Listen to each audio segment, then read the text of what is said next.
থেকে 10 ঘন্টা, এখন কাজ করি 12 থেকে 13 ঘন্টা। সামনের ঈদ, আমাদের একটু টাকা পয়সার বেশি দরকার, মহাজনের কাপড়ের চাহিদা বেশি, যার কারণে আমাদের একটু কাজ বেশি করতেছি। আগে কাজ করতাম 8 থেকে 10 ঘন্টা, এখন কাজ করি 12 থেকে 13 ঘন্টা। এখন কাপড়ের চাহিদা বেশি আর আমাদের খরচেরও একটা ব্যাপার স্যাপার, সামনে ঈদ, সেজন্য এখন একটু কাজের চাপ বেশি। ঈদকে সামনে রেখে আমরা নিত্য নতুন ডিজাইনের কাপড় তৈরি করতেছি।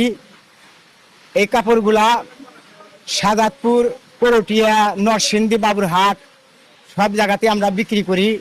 অল বাংলাদেশে আমাদের কাপড় চলে।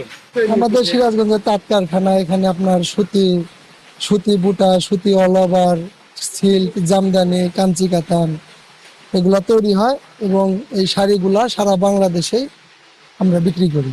জেলার প্রায় 10 লক্ষাধিক মানুষ তাঁত শিল্পের সাথে জড়িত থাকলেও তাঁত শিল্পের প্রতি সরকারের তেমন সুনজর নেই।